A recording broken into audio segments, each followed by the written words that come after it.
चलें शुरू करें क्या?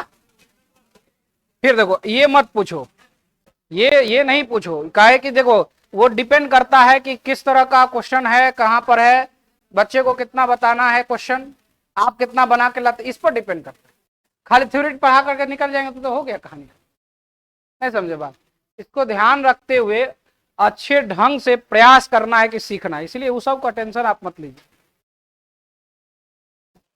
कर्म करिए, फल की चिंता नहीं करिए, है ना। कर्मण्यवादी कारस्य मां फलेषु कदाचन मां फल हेतुर्भुवि माते संगस्तवी कर्मणि।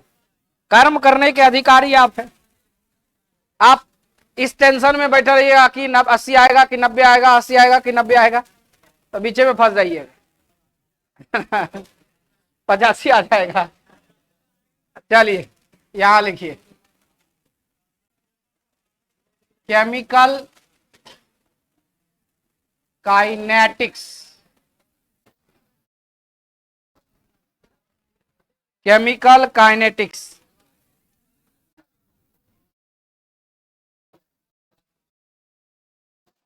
रासायनिक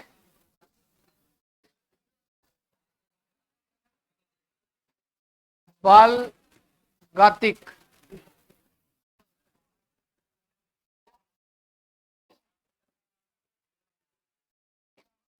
chemical kinetics,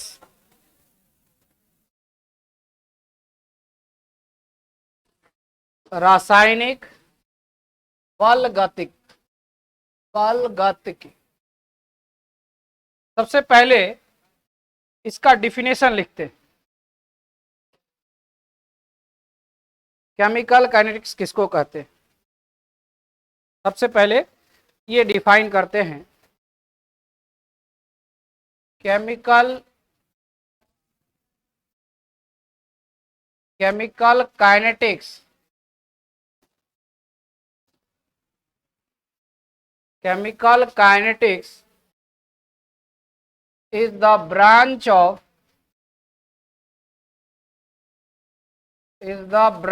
of physical chemistry,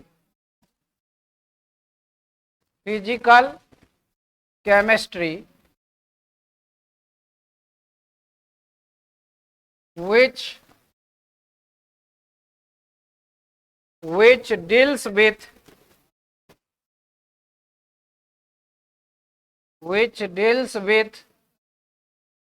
a study of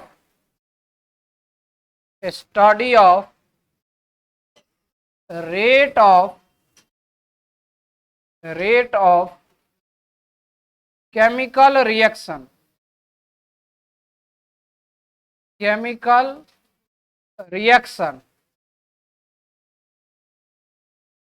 and the factors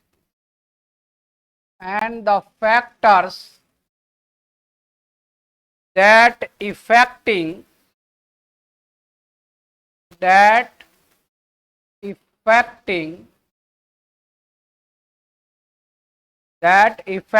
the rate of reaction and their mechanism,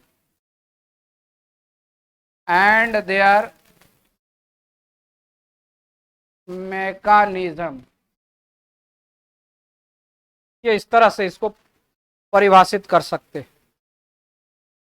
सामान्य रूप से इसे परिभाषित इस तरह से कर सकते हैं।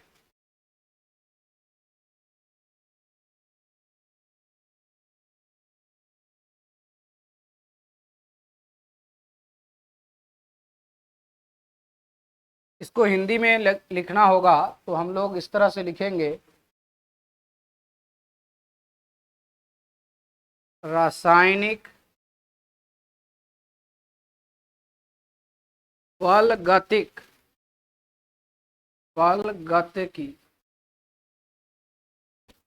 रासायनिक बल गतिकी भौतिक रसायन का भौतिक रसायन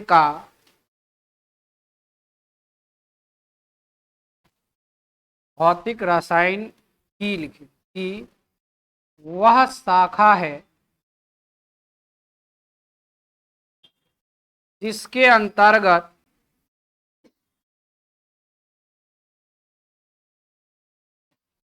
जिसके अंतर्गत जिसके अंतर्गत रासायनिक अभिक्रिया की वेग जिसके अंतर्गत रासायनिक अभिक्रिया की वेग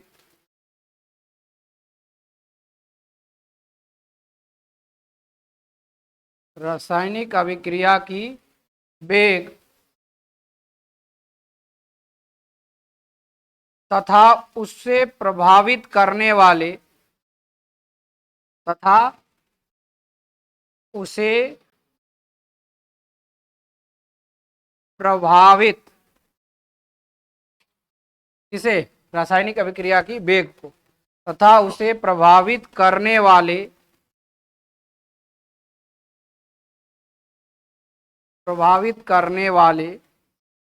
कारकों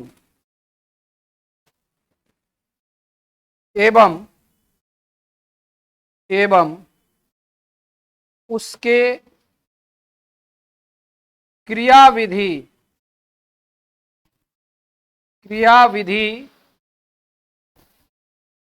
तथा एवं उसके क्रियाविधि के बारे में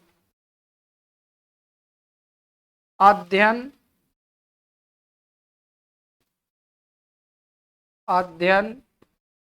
किया जाता है।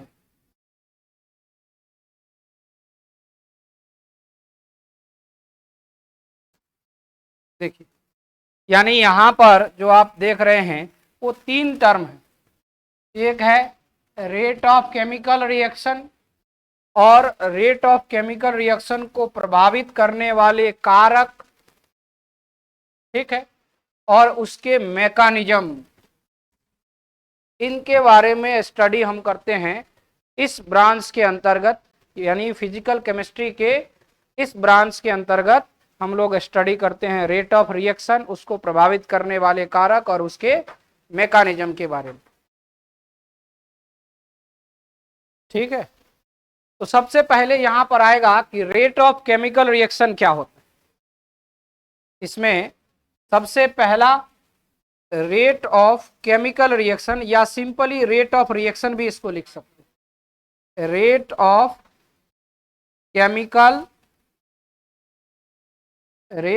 केमिकल रिएक्शन, या इसी को आप सिर्फ रेट ऑफ रिएक्शन भी लिख सकते हैं। यहां भी ऐसा भी लिखा रहेगा, घबराना नहीं है, एक ही बात नहीं। देखिए, रेट ऑफ केमिकल रिएक्शन या रेट ऑफ रिएक्शन, रासायनिक अभिक्रिया की वेग, रासायनिक अभिक्रिया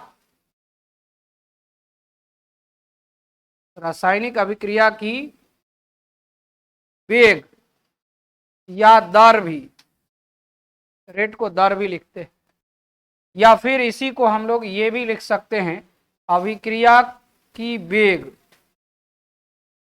अभिक्रिया की वेग या दर। ठीक है,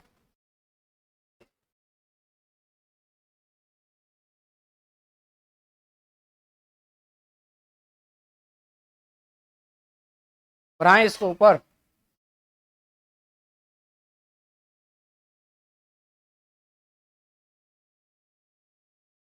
साफ साफ लिखिएगा, ठीक ना। यहाँ साफ साफ दिख रहा है तो आप भी लिखिएगा साफ साफ। नहीं दिख रहा है साफ साफ? हाँ, चलिए, तो सबसे पहले रेट ऑफ केमिकल रिएक्शन क्या है इसके विषय में जानते हैं। उसको सबसे ऊपर कर लेते। लिख लिया है सभी लोग? नहीं लिखा?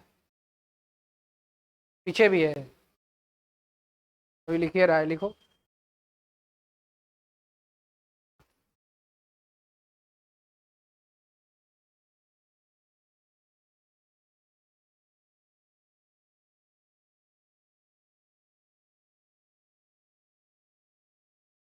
चलिए इसको हम बढ़ा लेते हैं ऊपर।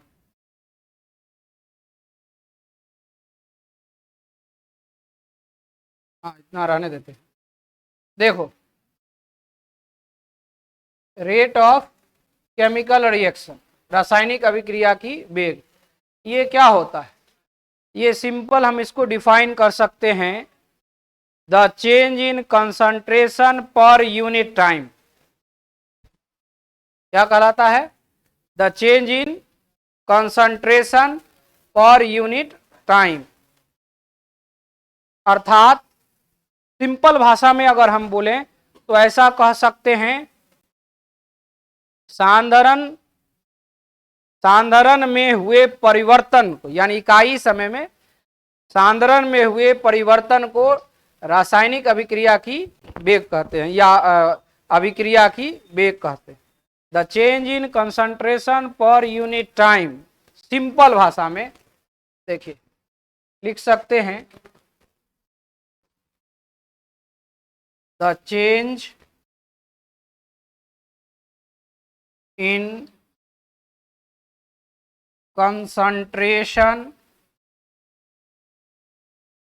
the change in concentration of any one of reactant or product, the change in concentration of any one of reactants or product per unit time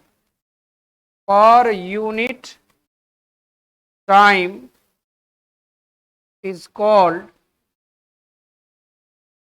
as rate of reaction,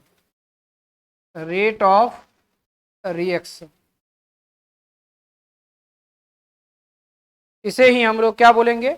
rate of reaction कहेंगे। The change in concentration of any one of reactants or product per unit time is called as rate of reaction।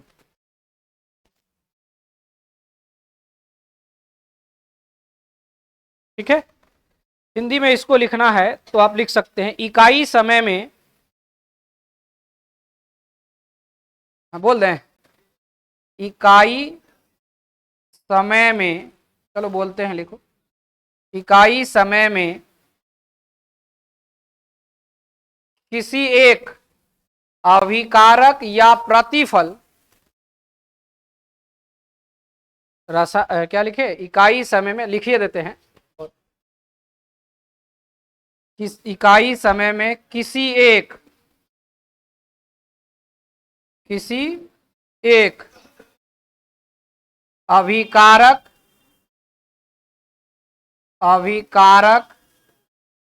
या प्रतिफल के सांद्रण में हुए परिवर्तन को, सांद्रण में हुए परिवर्तन को अभिक्रिया का वेग कहते हैं।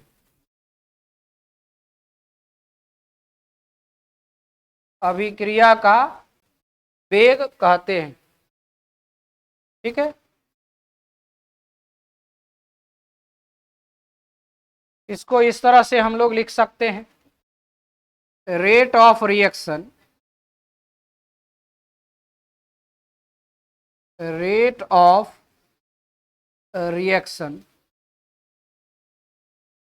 Equal to change in concentration, change in concentration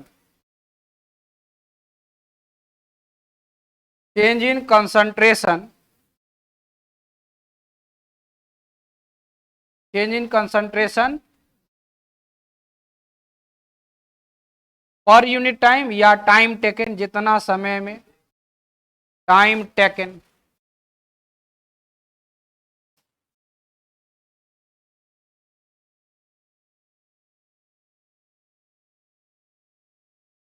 देखिए क्या लिखे, चेंज इन कंसंट्रेशन बटा में टाइम टेकन, लिया गया समय, सांद्रण में हुए परिवर्तन डिवाइडेड बाय लिया गया समय। तो ये एनी वन ऑफ रिएक्टेंट या प्रोडक्ट के लिए हम बात कर सकते हैं। अभिक्रिया का वेग, अभिक्रिया का वेग ये बराबर होगा सांद्रण में हुए परिवर्तन, सांद्रण में हुए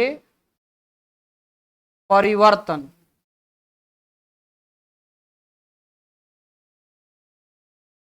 बटा में लिया गया समय,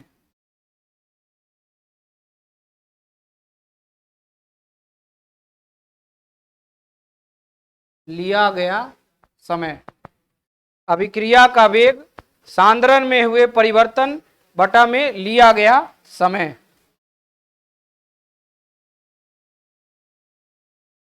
ठीक है, यानी कोई अगर रिएक्टेंट है या कोई प्रोडक्ट है, उसको यूनिट समय में, है ना, या कह सकते हैं जो पर्टिकुलर समय जो भी है उसमें कितना परिवर्तन हुआ वही कहलाएगा उसका रेट ऑफ रिएक्शन। सामान्य तौर पर हम लोग ऐसे लिख सकते हैं, कई एग्जाम्पल भी यूज कर सकते हैं।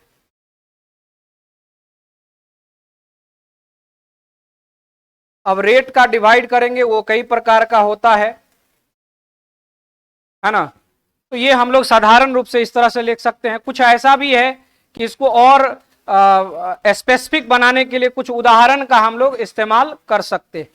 इसको स्पेसिफिक बनाने के लिए हम कुछ उदाहरण का उपयोग करते हैं तो क्लियर होगा। और जैसे देखो, इसको ऊपर कर लें। जैसे आप यहां देखेंगे कि हमारे पास ये रिएक्टेंट है, रिएक्टेंट इसको हम R मान लेते हैं, और ये कन्वर्ट करके इसको प्रोडक्ट में बदल, ये कन्वर्ट करके किस में दे रहा है, प्रोडक्ट में, मतलब ये P प्रोडक्ट बना रहा। ठीक है, ये रिएक्टेंट है, अभिकारक है,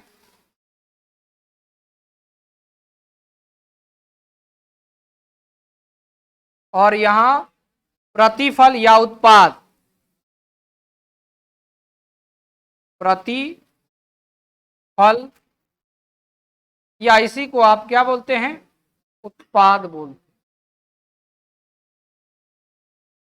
तो यहां पर हम लोग ऐसा मान लेते हैं, समझिए, यहां पर मान लेते हैं कि जो इनिशियल कंसंट्रेशन है, जो इसका इनिशियल जो शुरुआत में T1 पर R का R1 है, क्या है, R1 है, और T2 पर R2 हो जाता है रिएक्टेंट का। उसी प्रकार प्रोडक्ट का जब देखेंगे कंसंट्रेशन, तो प्रारंभ में जब T1 है उस समय P1 है, और जब T2 है तो क्या हो जाता है, P2 हो जाता है। ठीक है, तो किस तरह से हम लिख सकते हैं, यहां पर हम लिखेंगे late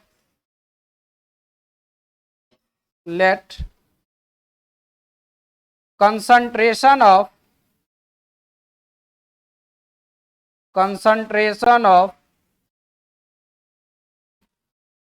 reactant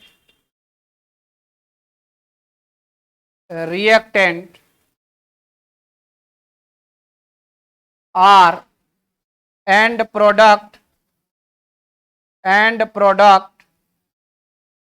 P at T1 is equal to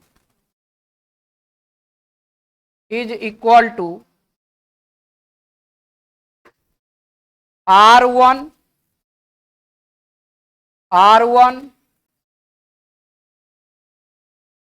and P1 respectively.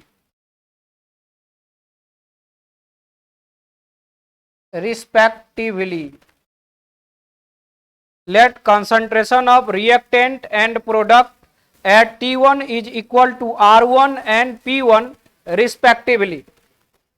क्या लिखे, respectively and at T2 is equal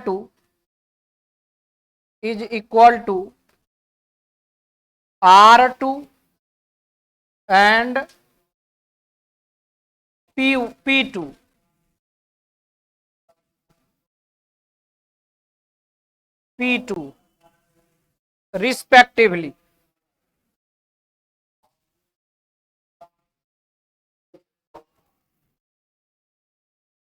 respectively.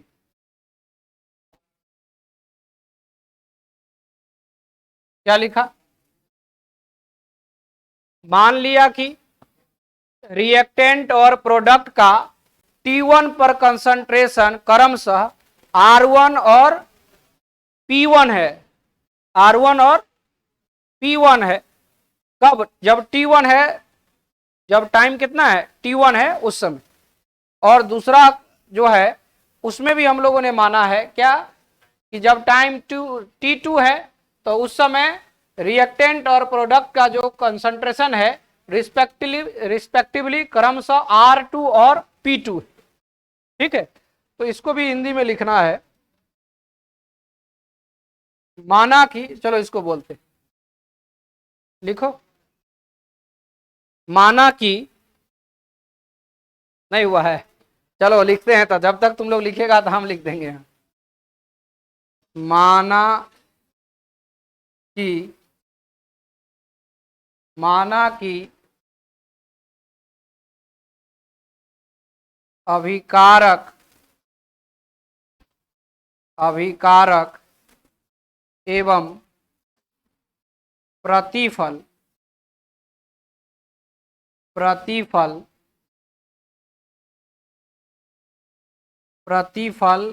का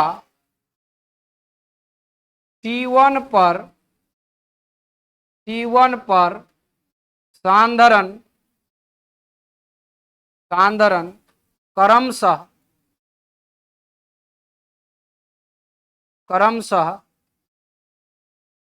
R1 तथा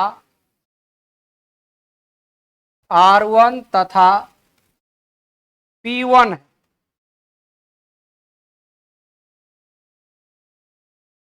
R1 तथा P1 है एवं T2 पर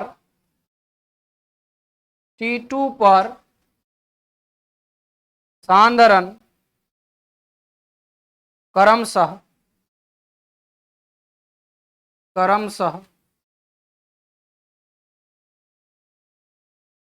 T2 पर सांद्रण क्रमशः R2 तथा P2 है।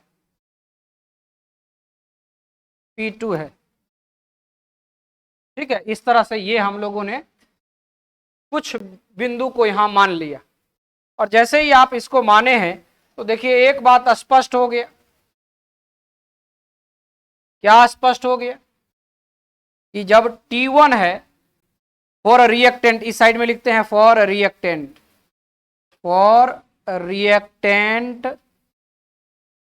R, रिएक्टेंट को आप क्या माने हैं? R, for reactant R। यहां पर at T1 concentration of R equal to R1, concentration of R मतलब रिएक्टेंट इक्वल टू कितना? R1। और at T2 concentration of R मतलब रिएक्टेंट का ही कितना हो जाएगा? R2 हो जाएगा। डेट इज, हम इसको ऐसा लिख सकते हैं, यानी चेंज इन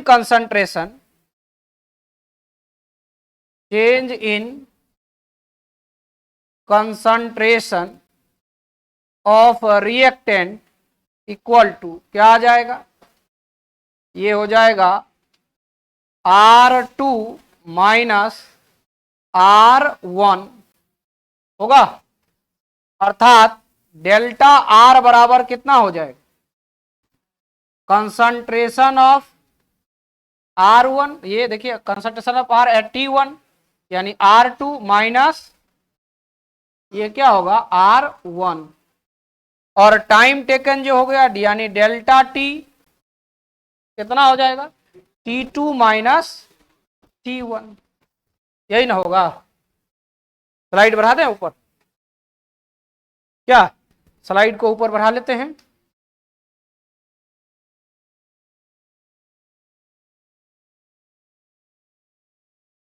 देखिए, तो हम अभी रिएक्टेंट के लिए पहले बात कर रहे हैं, किसके लिए बात कर रहे हैं, रिएक्टेंट के लिए। तो इसके लिए हमें चाहिए क्या, रेट ऑफ रिएक्शन, क्या चाहिए, रेट ऑफ रिएक्शन। तो अभी अभी पढ़े हैं आप, rate of reaction equal to क्या पढ़े हैं, चेंज इन कंसंट्रेशन। एक बार फिर से लिख देते हैं फॉर्मूला, चेंज इन कंसंट्रेशन। अब ऐसा लिख देंगे तो समझना CON उस पर पावर n तो कंसंट्रेशन, ठीक है, और डिवाइडेड बाई लिया गया समय मतलब टाइम टेकन, टाइम टेकन, ठीक। तो रेट पूरा को हम शॉर्ट में लिखना है तो केवल R, देखो यहां रेट लिख देंगे RATE रेट, ये इक्वल टू हो जाएगा चेंज इन कंसंट्रेशन। तो चेंज इन कंसंट्रेशन क्या है, इसको कंसंट्रेशन के टर्म में लिखना है, इसके लिए स्क्वायर ब्रैकेट के अंदर डालिए, ठीक है ना। तो स्क्वायर ब्रैकेट से इससे पता चलेगा ये कंसंट्रेशन है, देखो ये होगा डिवाइडेड बाय टाइम टेकन मतलब डेल्टा टी। और देखिए चूंकि ये रिएक्टेंट है तो रिएक्टेंट जो है वो धीरे धीरे किसमें बदल रहा है, प्रोडक्ट में। इसका मतलब है कि यहाँ हरास होगा, चेंज रेट क्या होगा, घटे। तो इसके लिए क्या यहाँ पर माइनस लगा देते हैं, क्या लगा देते हैं, माइनस। ग्राफ में देखिएगा पूरा क्लियर हो जाएगा, यहाँ क्या लग जाएगा, माइनस लग जाए। इससे पता चलेगा कि रिएक्टेंट के रेट में हरास हो रहा है, तब ना धीरे धीरे उधर प्रोडक्ट बनेगा, नहीं समझे। इनिशियली जब तक आपका रिएक्शन शुरू नहीं हुआ था तब तक तो रिएक्टेंट था, लेकिन प्रोडक्ट क्या था, कुछ नहीं।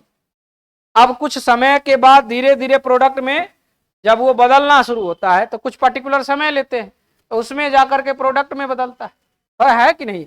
और एक कंप्लीशन टाइम भी होता है जो पूरी तरह से कंप्लीट हो जाता है, उसका भी बात हम इसमें करेंगे। तो अभी हम लोग ये देख रहे हैं क्या, minus delta R by delta T. इसी को हम क्या लिख सकते हैं, ऐसा रेट इज इक्वल टू, पहले यहां माइनस लगा देंगे, तो माइनस का मतलब क्या है, रेट घट रहा है, ये निगेटिव साइन बताएगा कि रिएक्टेंट में रेट घटता है, तो ह्रास हो रहा है। तो यहां पर क्या हो जाएगा, ये हो जाएगा, इसको हम इस तरह से लिख सकते हैं R2 माइनस R1। क्या कोई दिक्कत, जहां पर डेल्टा है उसके जगह पर लिख सकते हैं, देखो यहां से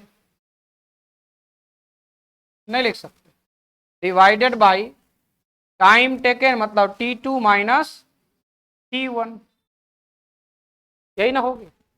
चलिए लिखिए इसको,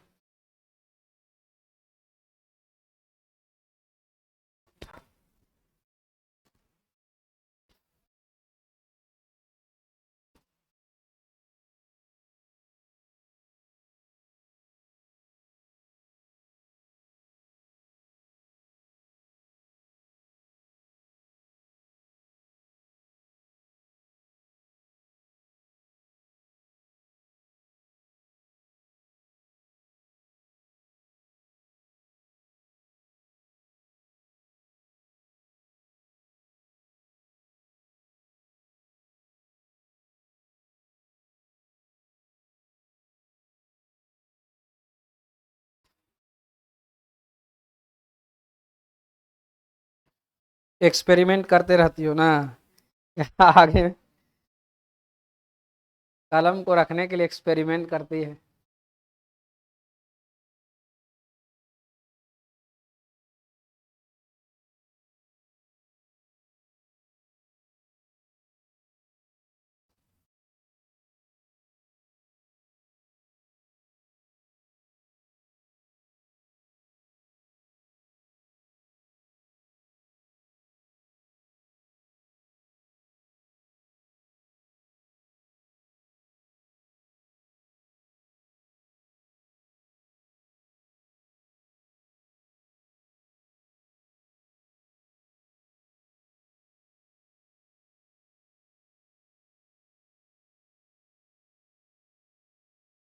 हो गया। देखो ये जो साइन दे रहे हैं निगेटिव, ये क्यों ऐसा दे रहे हैं? क्योंकि इसमें हम लोग पढ़ते क्या है, देखो अभी केवल रिएक्टेंट के लिए बात कर रहे हैं हम। ये किसके लिए बात कर रहे हैं? रिएक्टेंट के लिए। और इसमें हम लोग ऐसा लिख सकते हैं, ये जो होता है ये होता है rate of disappearance, rate of disappearance of R, ये बराबर होता है डिक्रीज इन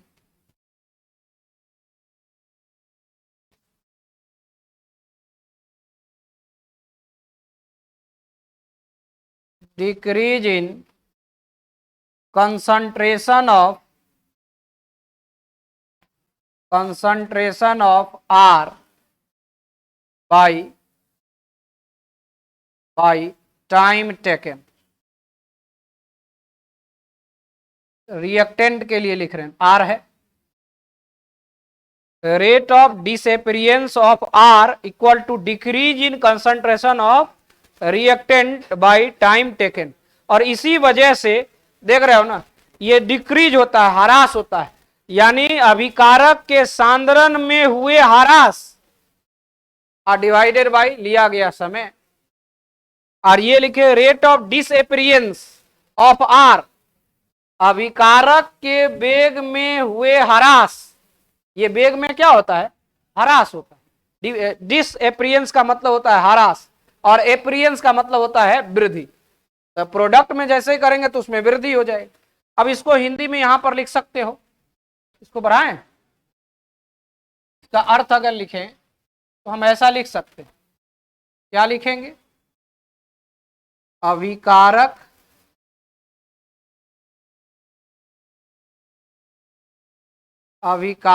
के वेग में, अभिकारक के वेग या दर में हुए ह्रास, और ये बराबर किसका होता है? अभिकारक के सांद्रण में, अभिकारक के सांद्रण में हुए ह्रास किसके बराबर होगा?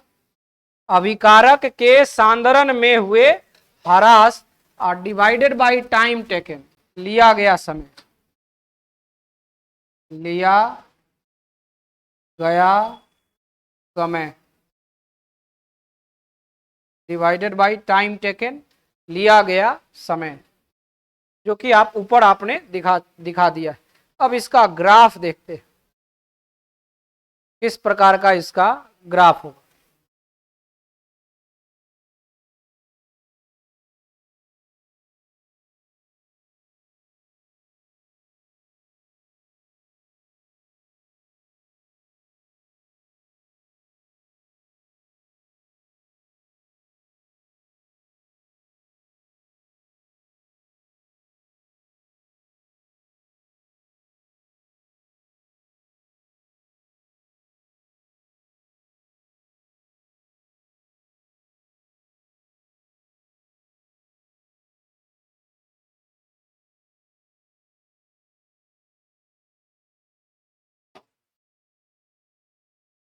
देखिए दो एक्सिस है, जैसा कि आप लेते हैं एक्स एक्सिस वाई एक्सिस, है ना, वैसा ही यहां पर भी हम लोगों ने लिया है।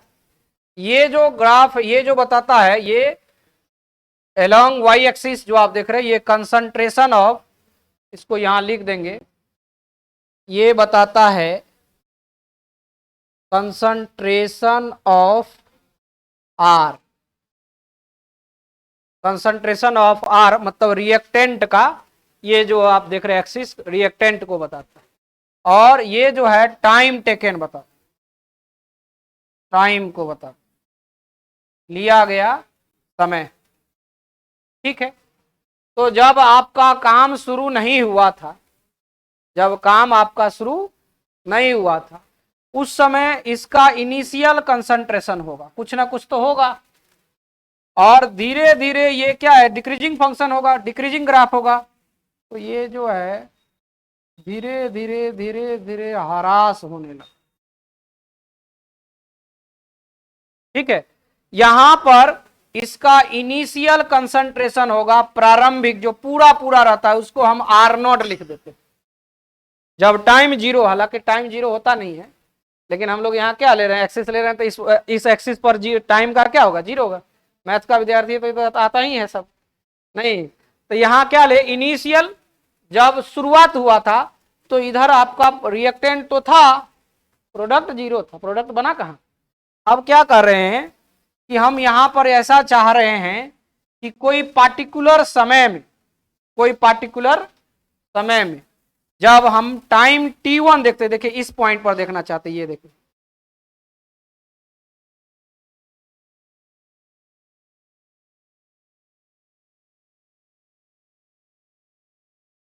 देखिए इस पॉइंट पर हम देखना चाहते हैं।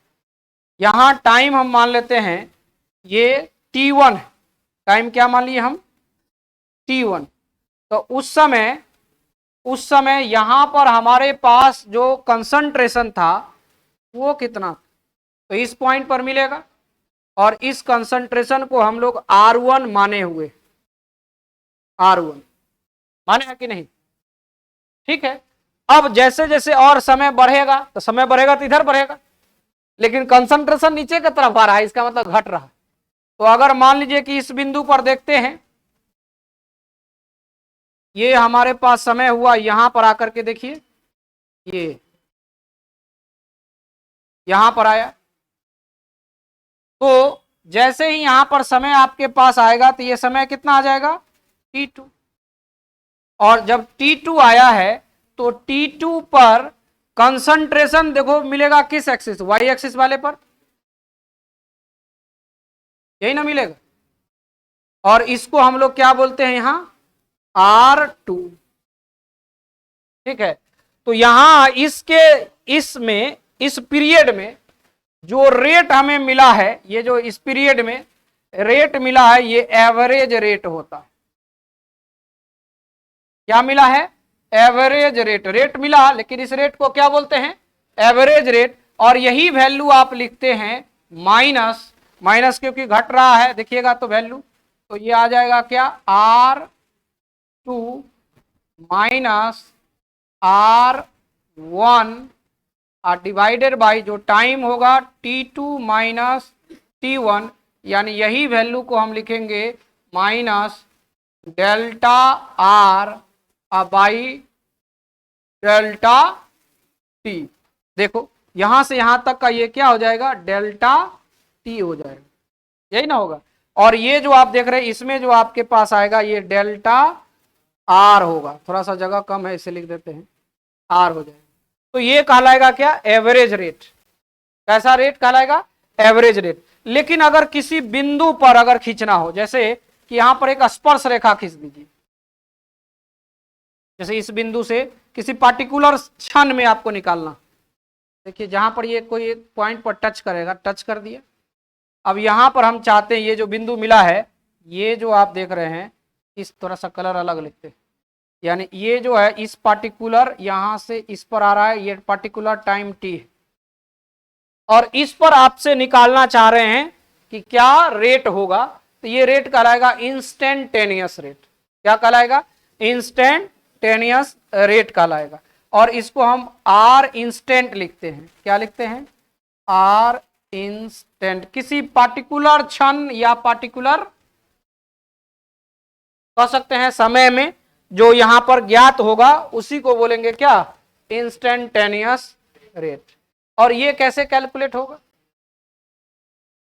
इसको किस तरह से लिखेंगे, तो अगर देखिए यहां पर हम ऐसा कर सकते हैं, समझना है, ये जो आप देख रहे हैं इसको अगर यहां से यहां पर लाते हैं, एक त्रिभुज बन जाए,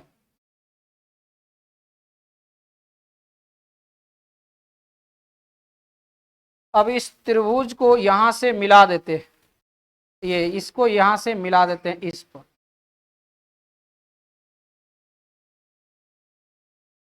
देखिए ऐसे, यही ना आ जाए, ठीक है। अगर यहां से आप देखिएगा तो ये कहलाएगा क्या, आर इंस्टेंट कहलाएगा। क्या कहलाएगा ये, आर इंस्टेंट कर, किसी पार्टिकुलर क्षण में इसको अज्ञात करें। जिस बिंदु पर निकालना है उसको क्या कर देते हैं, हाँ उसको क्या कर देते, डिफ्रेंशिएट कर देते हैं। तो ये पार्टिकुलर ये आ जाएगा d R by d two, यानी इसको हम ऐसे लिख सकते हैं डी आर बाई, ये हो जाएगा डी टी। क्या होगा, D R by D T हो जाता है। ये जो आप देख रहे हैं ये क्या हो जाएगा, d R by D T हो जाएगा। और जैसे ही आपने लिखा D R by D T, तो यहां पर अगर आपको लिखना होगा टेन थीटा के टर्म में, अगर आप इसको दिखाना चाहेंगे तो टेन थीटा बराबर क्या होता है। देखो इधर आके, इधर थोड़ा सा हम इधर जिक्र करते हैं, थोड़ा और इधर बढ़ा लेते हैं। हाँ स्लोप, वेरी गुड, सही बात, स्लोप का बात। यहां देखो, यहां लिखते हैं कि टेन थीटा बराबर होता है क्या, पी बाई बी होता है, पी बाई बी। और ये टेन थीटा यहां पर क्या, स्लोप का काम, ढाल, स्लोप। और टेन थीटा का वैल्यू देखो निगेटिव है, निगेटिव कैसे हो रहा है।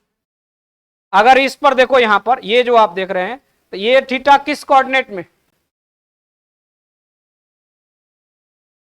हाँ सेकंड में ना जी, क्या यार तुम लोग भी है, देखो ऐसे थोड़ा सा बता देते हैं। ये देखो ऑल पॉजिटिव होता है ना, ऑल पॉजिटिव। इसमें कौन पॉजिटिव होता है, साइन थीटा और कॉसेक थीटा, ये होता है क्या, पॉजिटिव होता है। और सब निगेटिव हो जाए, यहां हो जाता है टेन थीटा और इसका उल्टा कॉट थीटा, ये हो जाता है पॉजिटिव होता है। और इसमें क्या होता है, कॉस थीटा और सेक थीटा, ये होता है पॉजिटिव होता है।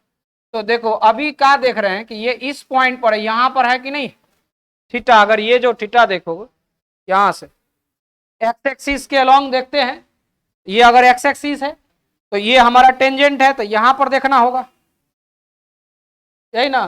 तो ये किस कोऑर्डिनेट में आ रहा है, सेकंड में आ रहा है। देखिए तो सेकंड में टेन थीटा क्या होता है, निगेटिव, तो यहां पर स्लोप क्या आ जाता है, निगेटिव आ जाता है, ठीक है। तो ये हो गया इंस्टेंटेनियस रेट के बाद, लिखिए इसको, ला तो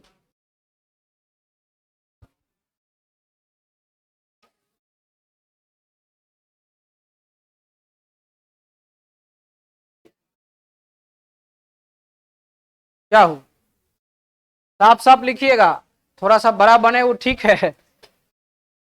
जैसे यहां डेल्टा आर हुआ, यहां डेल्टा टी हुआ, यहां क्या होगा, इसका कलर चेंज कर देते हैं, ये हो जाएगा डी आर, ये आर के तरफ, तो ये हो जाएगा क्या, डी आर, ये क्या होगा, डी टी होगा। तब ना स्लोप इसका क्या आ रहा है, निगेटिव स्लोप आ रहा है, निगेटिव स्लोप आ रहा है। ये भी अगर बगल में लिखना चाहते हैं तो लिख लीजिएगा, ताकि आपको, हालांकि ये सब आता ही है आपको।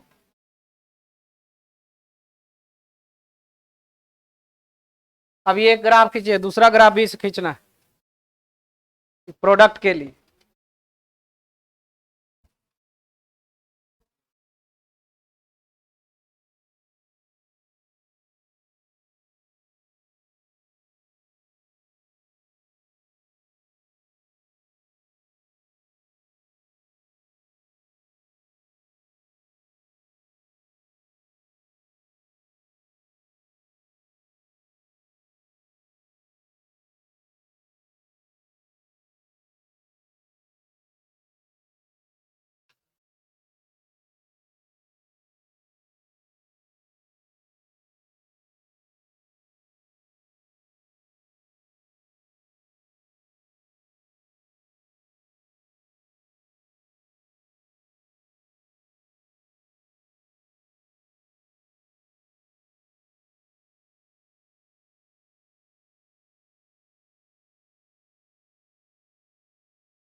देखो थीटा जो ज्ञात करते हैं ना वो एक्स एक्सिस से इसको देखते हैं।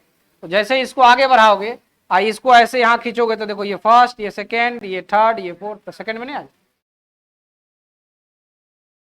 ये देखो ये ऐसे है आपका, ये जो आप देख रहे हो ये इस पर ही ना है, ये जो ये एक्सिस है और ये यहां से ऐसे है, यही ना है। तो यहाँ का जो थीटा अगर आपको ये या इसका जो ज्ञात कर रहे हो यही थीटा को हमको ज्ञात करना है। तो बताओ ये किस कोऑर्डिनेट में है, ये नहीं दिख रहा है, ये थीटा ऐसा ही ना। फिर आप इसको ऐसे लंब इसमें डाले हुए,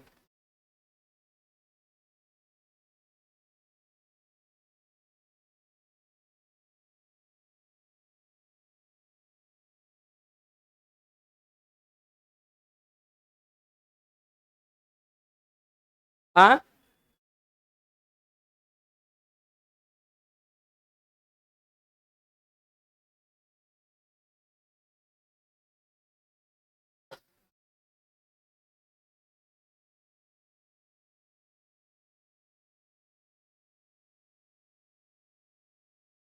चले आगे की तरफ।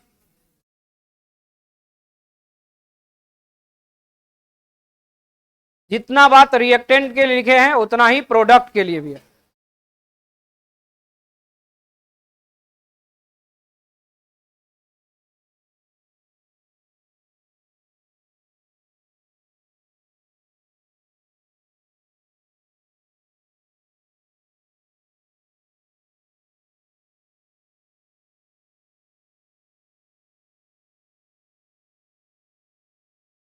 ये गुनगुना रहा है इसका मतलब हो गया है ना।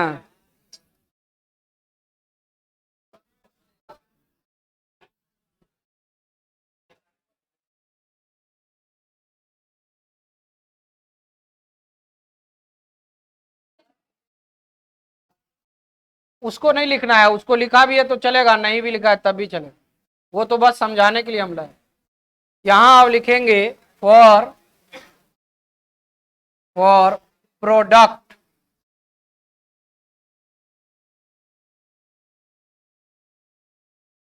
प्रतिफल के लिए।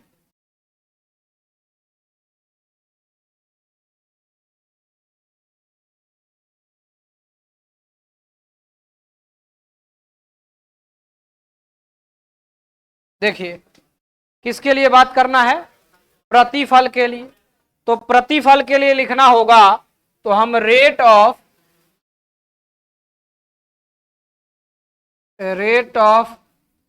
प्रोडक्ट, ये क्या होगा, ये होगा चेंज इन कंसंट्रेशन,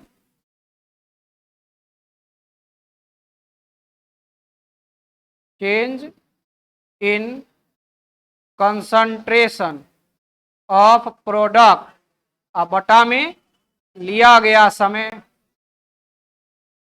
यही ना आएगा, टाइम टेकन।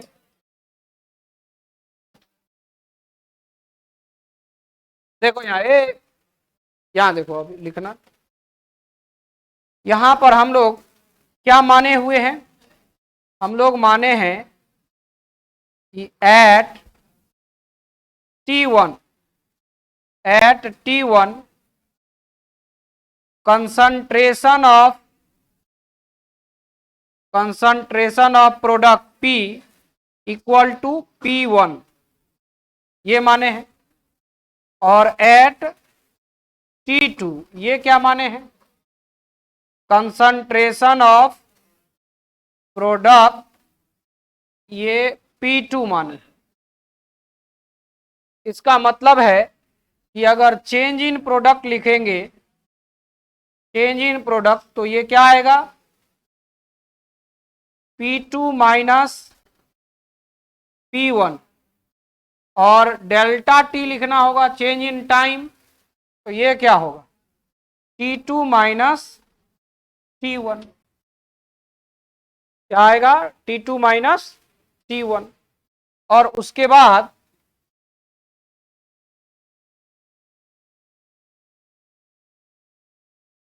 बाद हम लोग यहां पर लिख सकते हैं, देखिए इसको ऊपर बढ़ा लेते हैं,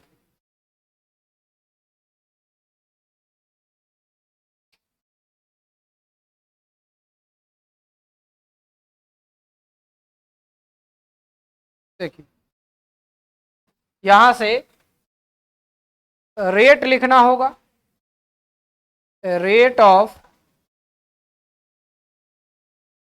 रिएक्शन यानी प्रोडक्ट के लिए, तो ये क्या आएगा, यहां प्लस लिखना हो क्योंकि इसमें वृद्धि होता है, तो ये हो जाएगा plus P2 minus P1 by T2 minus T1, यानी यही हो जाएगा प्लस में delta P by delta T। क्या अब इसको लिखते क्या है, इसको लिखते हैं कि rate of appearance, rate of appearance of product मतलब P equal to increase in, यहां देखिए क्या लिख रहे हैं, increase in concentration of product P by time taken, by time taken, यानी ये हो जाएगा प्रतिफल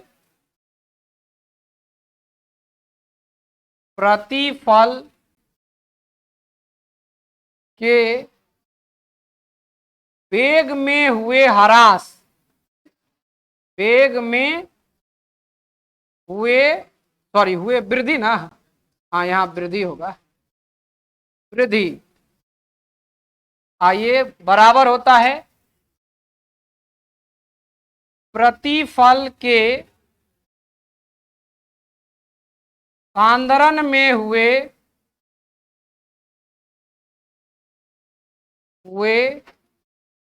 वृद्धि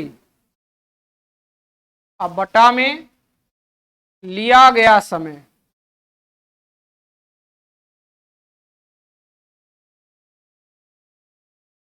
लिया गया समय, तो जैसे ही देखे कि ये इंक्रीज हो रहा है इसका मतलब इंक्रीजिंग फंक्शन होगा, तो इसका ग्राफ होगा किस तरह से,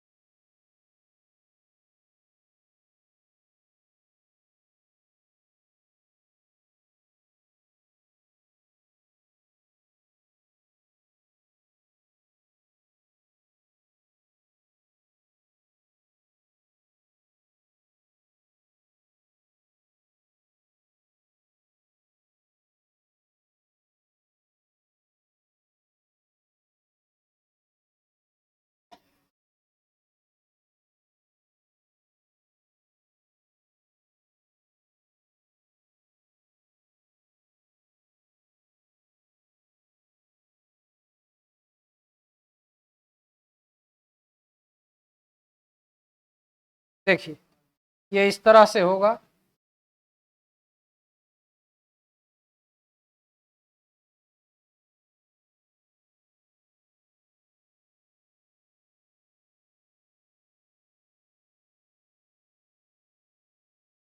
ऐसा मिलेगा लेकिन इसमें क्या हो रहा है, इंक्रीजिंग फंक्शन है, मतलब जब इनिशियल जीरो मतलब जीरो समय पर अगर कहें मतलब शुरुआत हो रहा था उस समय इसमें कंसंट्रेशन प्रोडक्ट का कुछ तो था नहीं, यानी ऑरिजिन से होकर के जाएगा और ये ऐसा इंक्रीजिंग फंक्शन। अब यहां पर हम लोग को देखना क्या है, जैसे किसी पार्टिकुलर समय में अगर हम बात करें, जैसे यहां पर अगर हम बात करें ये समय में लेते हैं, इसी को लेते हैं,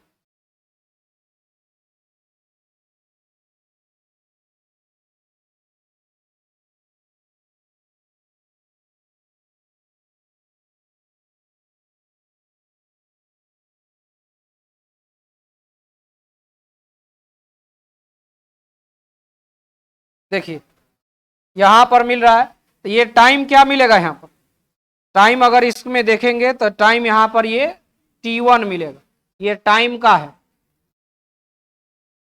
एक्सिस।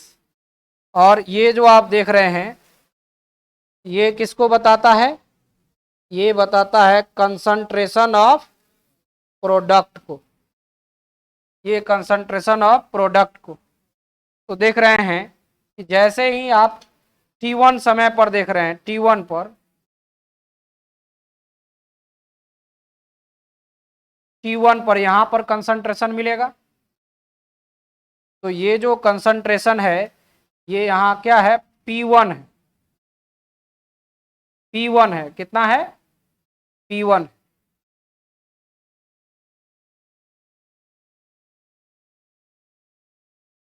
यहां कंसंट्रेशन को हम ऐसे लिखते हैं, P1 है। और जब कुछ समय बाद अगर हम देखें तो यहां से देखिए इस पॉइंट पर अगर ये मिलेगा कितना, ये हो गया T2 है। और जब इसी का प्रोडक्ट पर देखेंगे, प्रोडक्ट वाले एक्सिस पर, ठीक है, तो यहां पर मिलेगा क्या, P2। क्या मिला, P2। ठीक है, तो यहां पर जो आप देखेंगे जो चेंज इन आपके पास आया है, तो यहां पर क्या मिलेगा इसमें, ये तो डेल्टा T है। और यहां से ये पूरा में अगर आप देखेंगे तो ये वैल्यू कितना आ जाएगा, R average equal to, plus में होगा, ये ज्यादा में से कम को घटा रहे हैं, तो ये आ जाएगा क्या, P2 minus P1 by T2 minus T1, यही ना होगा, P2 minus P1 by T2 minus T1। और यही वैल्यू हो जाएगा कितना, प्लस डेल्टा P बटा में डेल्टा T। ठीक है, इसी तरह ये एवरेज हो गया। अगर इंस्टेंटेनियस निकालना है तो कोई पार्टिकुलर क्षण, जैसे ये देखिए यहां देखेंगे तो इस पर पहले एक टेंजेंट ड्रॉ करना,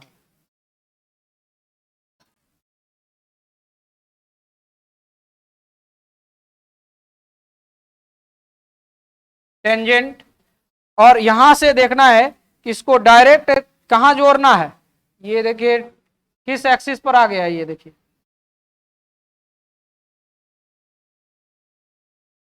टाइम एक्सिस पर आ गया। का कलर चेंज कर देते हैं, ऐसा कर देते हैं, ठीक। देखो यहां पर जो मिलेगा ये क्या मिलेगा, टी, किसी पार्टिकुलर क्षण। और तब अगर आप यहां से बढ़ाएंगे,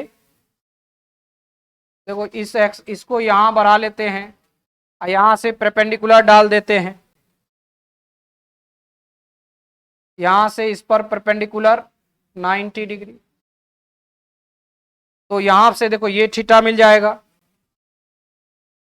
ये देखो यहां पर ये थीटा हो जाएगा।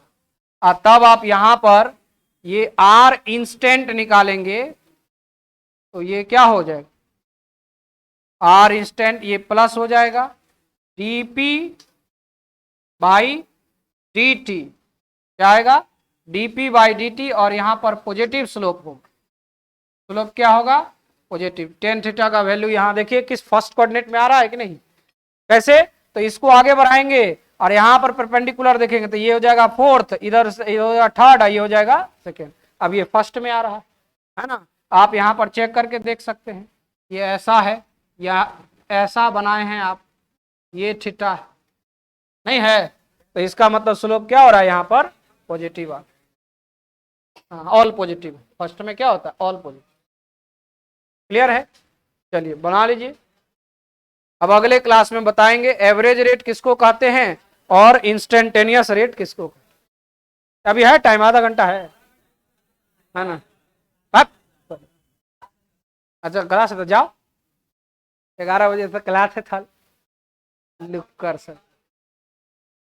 11:30 बजे, अब ठंडा का महीना आया है, थोड़ा सा उधर का टाइम घसक जाएगा, इधर का टाइम बढ़ जाएगा।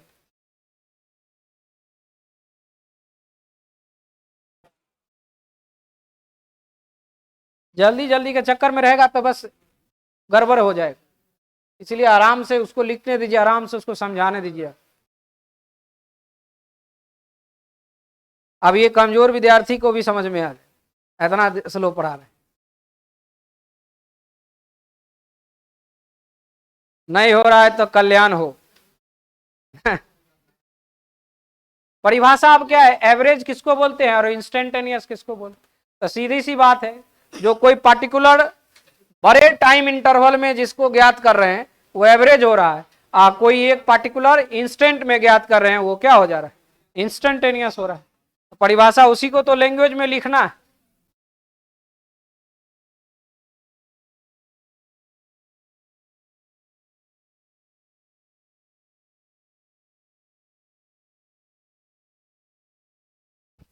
अभी रुकिएगा, आप सबको पेन मिलेगा, पेन लेके जाना। Win win win pen, win. हाँ विन, विन मतलब जीतने वाला, ठीक है। हाँ क्या बोलता,